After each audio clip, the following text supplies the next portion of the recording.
Hello and welcome to another episode of Jibba Jabba. I'm your host, Sanj Saigal, and today we have Victoria Ekanoye joining us.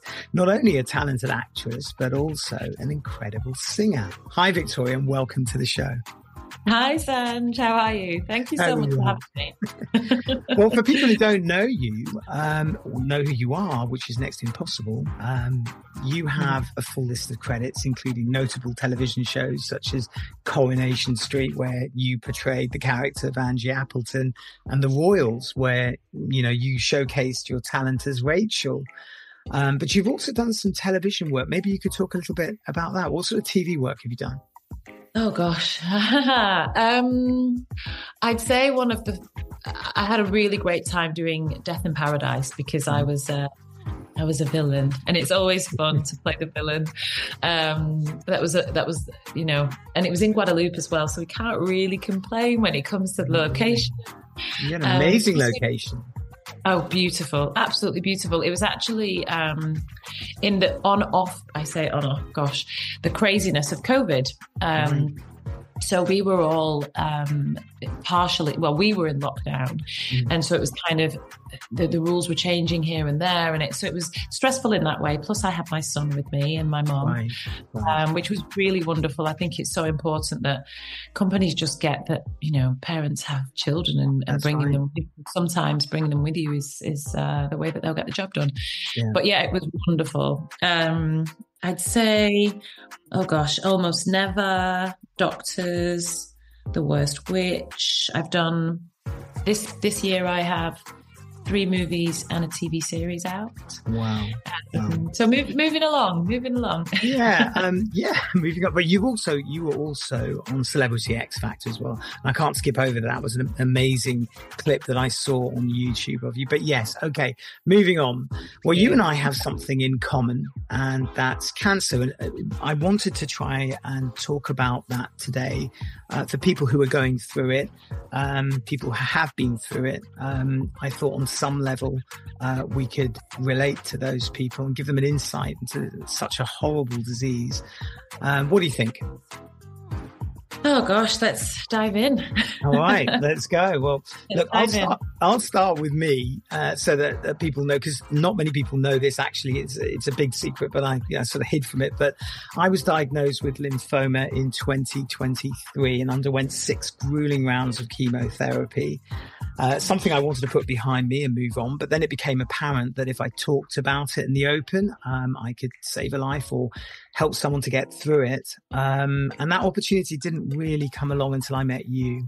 And I know from your perspective, you've suffered with cancer. What was your cancer like? So my son was 6 months old. I was breastfeeding him and I found a lump, which itself is quite jarring because, you know, maybe sounds really dramatic, but you're having to contemplate life and death at the same time. I have this beautiful baby in my arms and I'm feeding him, and that part of my body is giving him life, but could potentially kill me. So it's, you know, it completely took the wind out of my sails. And I, at the time, didn't say anything to my partner because his mum had just been diagnosed with ovarian cancer, and I didn't want for him to bear that weight. So I didn't say anything until I was very close to being sure what was going on. I had 2 ultrasounds at 2 different hospitals, and they told me that I was fine. The second actually told me they thought it was blocked milk ducts, and just to continue feeding my son until he was 1, and then the milk dry up for 1 month and then go back for a mammogram. And this was just before Death in Paradise, actually. And then I flew out there, and whilst I was there and adjusting my microphone, I found a second lump. So, I mean, that... Did you feel different? I mean, for people listening in, I mean, did you feel different? Did you know it deep down, something's wrong and I need, something's really wrong? I knew something was wrong, but I was feeling different on a daily basis because I just had a baby. Your hormones all over the place, chemically, hormonally, emotionally, physically, everything's, it's haywire. And so it's really understandable why a lot of women who do develop breast cancer whilst, postpartum, they assume that the change is because they're breastfeeding or because they've just had a baby. Yeah. But actually, that's when you almost have to be your most vigilant because it can hide, within other symptoms. Mm-hmm.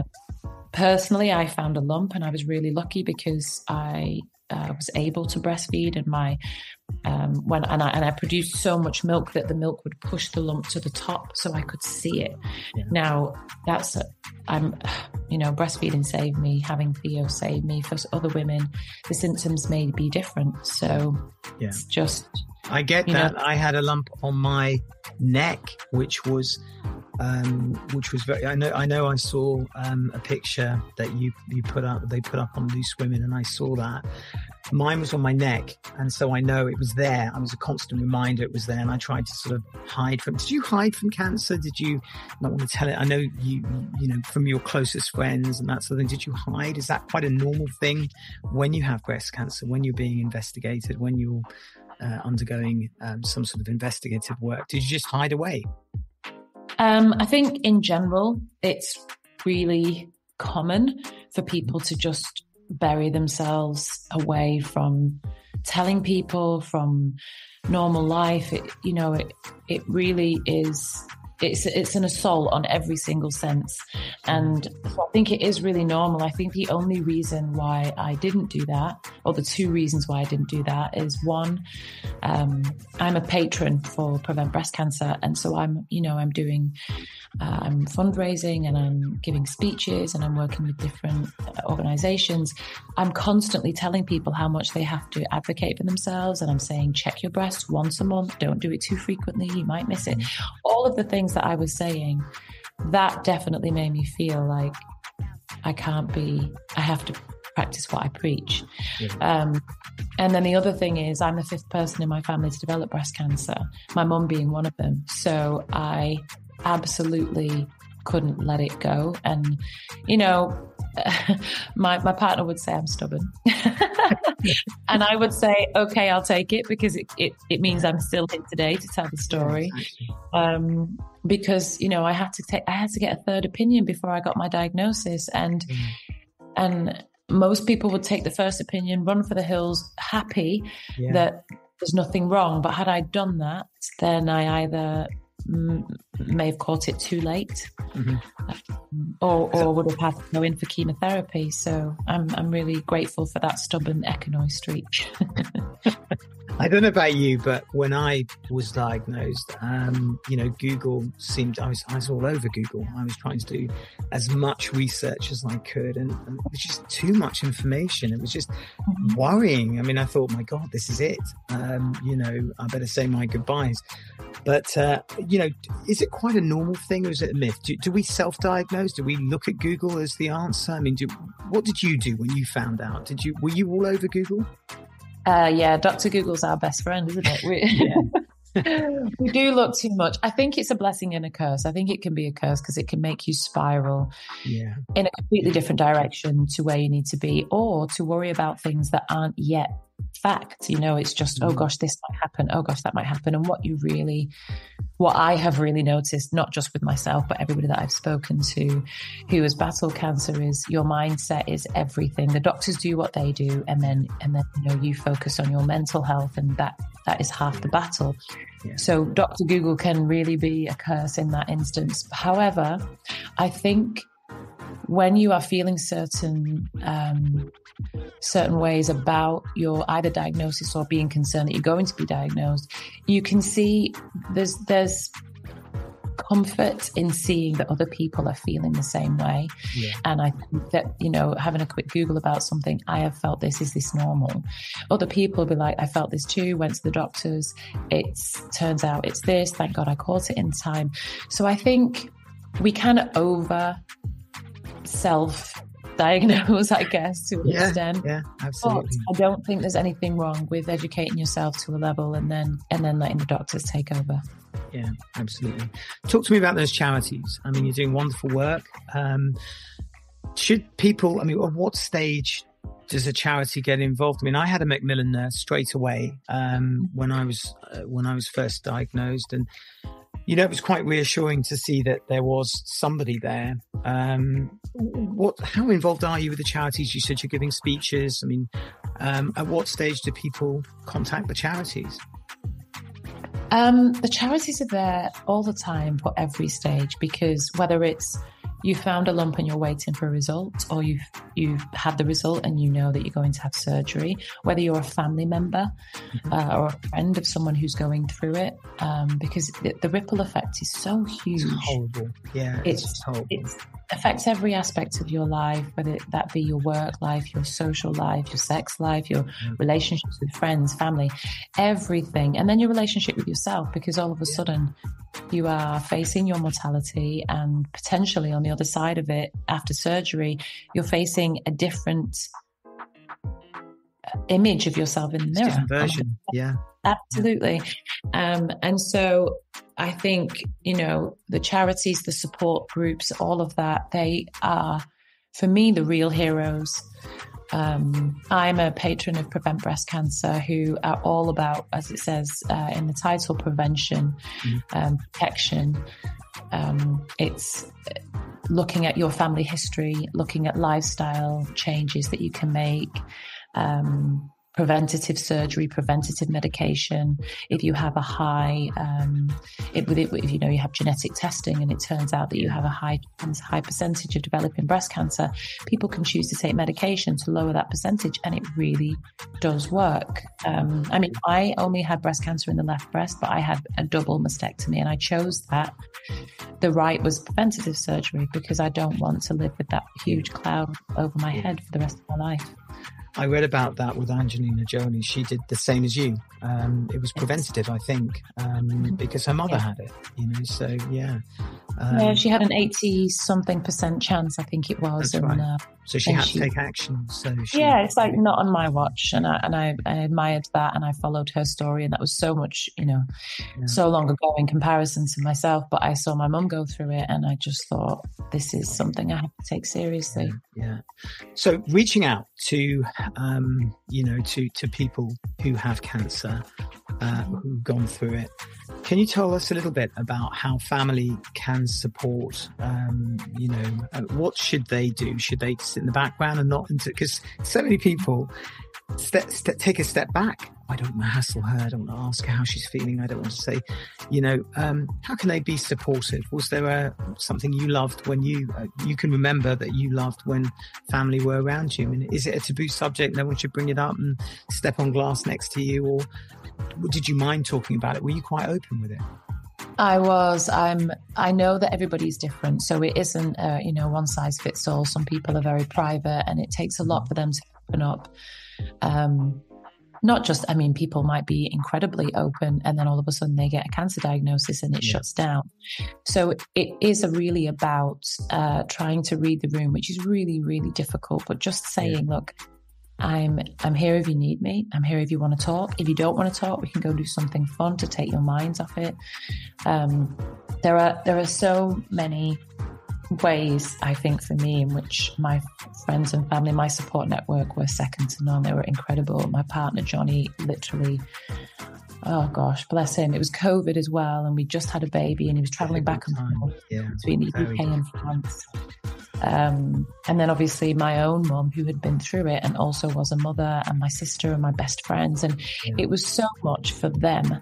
And actually, the hardest part for me was managing their emotions, and how I felt guilt that I was making them go through this, which I know now, looking back on it, was not the way I should have been feeling, but you can't help it.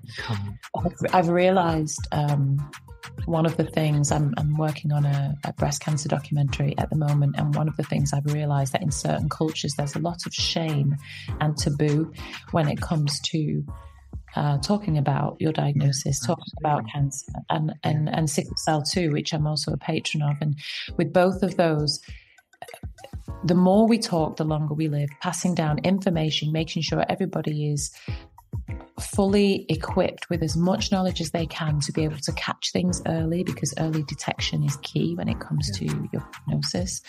But also just feeling supported, like your mental health, your physical health, it's all one. And we only have one body, we only have one mind, one shot at today. And it sounds really cheesy, but it's so true. And we have to I didn't realise that you and I have even more in common, because my father unfortunately passed. He's a 3-year battle with prostate cancer. So I understand when you said, I didn't realise that my mother went through cancer. Yeah, it was, so cancer's been sort of there in the background for many years. So, I was the principal carer for him. So I went through it with him, and then I got it. So it was a double-edged sword. It was a really double-edged sword. So I guess you watched your mum battle through it as well. My mum didn't tell anybody until the day before she was going into the hospital for the lumpectomy.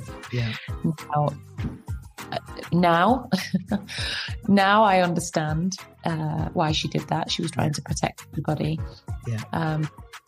Obviously, at the time, it was difficult because we just wanted to be there for her. But I understand why she did that, because I did the same with my partner and most of my friends and family. But, as I say, I'm the 5th person in my family now to develop breast cancer, the 9th to develop any form of cancer. And what we are now is very open. We all talk, and it's so, so important to do refreshing, that. Actually. Talking to someone who's actually had cancer makes it feel, for me anyway, having, had cancer, it feels great that, I'm talking to you today. So what about information and seeking support then? I mean, you said the charities get involved. Is it like Macmillan? Do you have the support mechanism of a nurse that can get in contact with you? Or, how does the charity work? So with Prevent Breast Cancer, they will, as I said, they look into, your family history and everything. But what I love about them is they are trying to, I guess, solve the issue before it becomes an issue. Right. So they've got the genetics side of things as well. They're raising funds for all of the screenings that, women are missing screenings and men are missing screenings all the time, out of fear, out of not realizing just how important they are.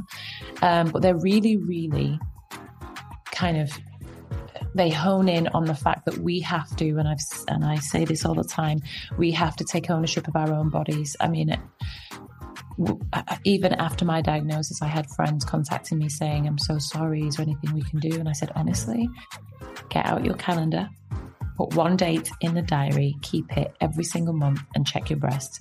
That's all I needed to do for me, because they didn't realize that checking their breasts daily isn't actually going to be the most efficient way of safeguarding yourself. Because say I see you every single day for a month, I'm not going to notice your hair growing. But if I see you a month after, then I've noticed the change. And that's the same for anyone, for everyone's body. And also understanding you're normal. That's one of the things Prevent Breast Cancer are very, very hot on. Like, you may have, I have a lump, for instance, in my right breast that has been there for over 10 years, but it doesn't change. It is a fibroadenoma. It's benign. And I know that is normal for me. Once I then discovered another lump in a different location that wasn't normal, I knew then I had to go and get it checked. So it's becoming really comfortable with your own body, and they're big advocates of that as well. They're wonderful. The other charity isn't cancer related. It's Sickle Cell Care Man. Yeah, they are just incredible. They very little funding, but they work their backsides off regardless. And we'll be hopefully having an evening later on this year for World Sickle Cell Day. It's such a debilitating condition, and not many people A, have heard of it, or B, if they have, really know what it is and what it can do to the person and to the family. So I'm incredibly honoured. I think you hit the nail on the head there, because cancer's not just the person, is it? It's the family too. I mean, I went through it. My family were my backbone, really, and it was a tough time for all of us. We all had to tackle cancer together, not just me. So it was really tough. Tell me about this documentary then. When is it going out? When can we see you on this documentary? Where will it be aired? How can people watch it? Well, we're still filming. It was supposed to be a much smaller project, but the more we did, the more we realized that we have to do more. Right. So we went out to Cape Town, to South Africa. Mm-hmm. We went to the shanty towns, which, my gosh, it's so humbling to be around people talking about their life with cancer when they have nothing around them. We're incredibly privileged to be where we are, and it's we're blessed. We're blessed. Exactly, absolutely, and we are working tirelessly. I'm interviewing scientists, research teams, survivors, families of those who lost their battle, and it's in its essence, it's about African women and the diaspora and the disparity of the diagnosis and the mortality rate. But it's actually a documentary for everyone, because if we're winning for Black women in breast cancer, mm-hmm. we're winning for all people with breast cancer, because there is a huge disparity in the mortality rate, the age at which we're diagnosed, the chances of survival, and also, ultimately, we're all just wanting and needing the same thing: to be loved, to look after everybody. And so, the colour of our skin, where we were born, all of that is just circumstance, and we all need to be pulling together to fight the disease, not each other. So it's not something someone can watch right now, because we're still filming it. We plan to get it out. We're hoping to get it out this year, actually, but it is growing. The project is growing. We're raising. Where will it be aired, Victoria? Where will it be aired? I mean, is it ITV? Globally, it's globally. So yeah, we're in talks with Netflix and Amazon. Okay. We also would like for it to be available for people who don't have subscriptions to things, because it's not everybody's going to be able to afford those things. Whereas this is information that anyone and everyone would benefit from. But it's called The Naked Truth, the anchor. So it'll be my story of breast cancer will be the thread, but we will be speaking to so many people, incredible people, and hopefully people can resonate with them all. Amazing. Listen, thank you so much for joining me today. I think that your message is so important, especially with checking yourself and whether you're male or female, really. Cancer is something, we're 1 in 2, I think it is now, with the statistics. It was refreshing to talk to you today. And hopefully we'll get you back on the show at some point. Love to have you back. Yes, I think that. Yeah, definitely. Well, that's all for today's episode of Jibba Jabba. I hope in some way that this podcast will relate to the audience and draw attention to Victoria's documentary.